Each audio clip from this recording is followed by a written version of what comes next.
जागते रहो। एक ने प्रश्न पूछा, कहता है परमात्मा, तुम कहते हो, बार बार कहते हो, मनुष्यों को ना तो मंदिर मस्जिद की आवश्यकता है, ना गिरजे गुरुद्वारे की, ना धर्म की। तो मनुष्यों को किस चीज की आवश्यकता है? क्या मनुष्य को बिना धर्म के गति मिलेगी आगे? हां, मैं कहता हूं, मनुष्य को मंदिर मस्जिद गिरजे गुरुद्वारे किसी चीज की आवश्यकता नहीं है, किसी धर्म की आवश्यकता नहीं है, किसी सिद्धांत की आवश्यकता नहीं है। पथ तुम्हें स्वयं चुनना पड़ता है, तुम्हें स्वयं खोजना पड़ता है, इस बात की आवश्यकता है। तुम सोचो, तुम जिस शहर में रहते हो, जिस देश में रहते हो, उस देश में तुम्हारे लिए एक आलीशान महल बनवाया जाए, सारी सुख सुविधाएं हो, खाने के लिए अंबार लगे हों, एसी टीवी जो जो तुम्हें चाहिए सब हो, लेकिन तुम्हारे आसपास 100, 200, 500 किलोमीटर दूर एक भी मनुष्य ना हो, एक भी पशु ना हो, पक्षी ना हो। खूब खाओ, खूब पियो, खूब सो, कितने दिन तक जिंदा रह पाओगे? जो कच्चे घट होंगे ना, उनका जवाब ये होगा, जितना अनाज होगा हम उतने दिन तक जिंदा रह पाएंगे। जो मेरी बात को समझ रहे होंगे तत्व से, वो पहचान जाएंगे शायद 4 दिन भी बहुत बड़े हैं, शायद 2 दिन में वो कहेगा आत्महत्या करके मर जाओ। क्या करेंगे ऐसे जी के? कोई है ही नहीं बोलने वाला, देखने वाला, सुनने वाला, व्यवहार करने वाला। अच्छा, अब इसी उदाहरण को थोड़ा और आगे लेके चलते हैं। महल है, अंबार है, सब कुछ है, व्यक्ति नहीं है। अच्छा, चारों तरफ तुम्हारे सभी के धर्मों की, अगर हिंदू आदमी को बंद किया तो चारों तरफ देवी देवताओं की मूर्तियां भर दो।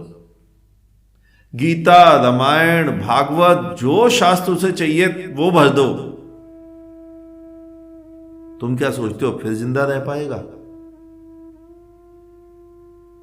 अगर मुसलमान है तो चारों साइड उसके मस्जिदें बना दो, सिख है तो गुरुद्वारे बना दो, ईसाई है तो चर्च बना दो, घंटे घड़ियाल लगा दो, मोमबत्तियां दे दो जलाने को।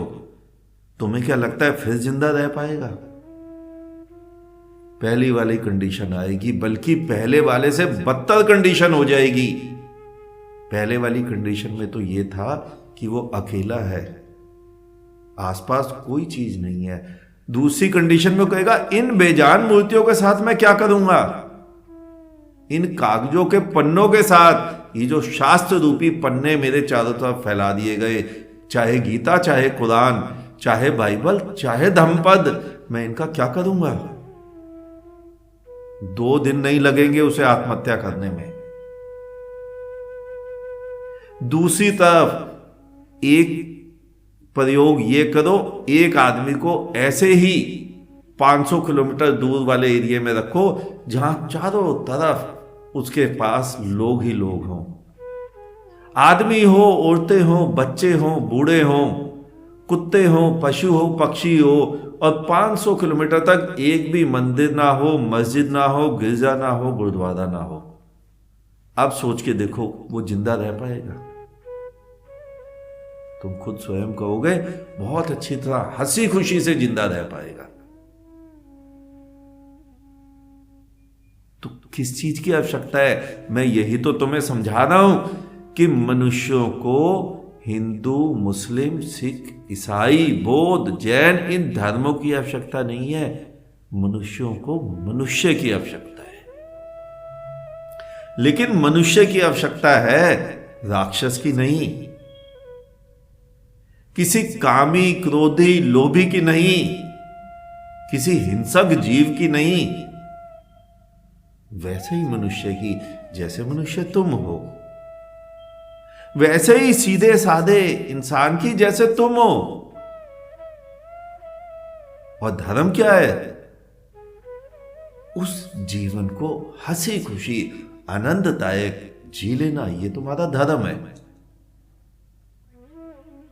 फिर किसी ने प्रश्न किया कि मरने के बाद स्वर्ग कैसे होगा, मोक्ष कैसे होगा, मुक्ति कैसे होगी, जन्नत कैसे मिलेंगी?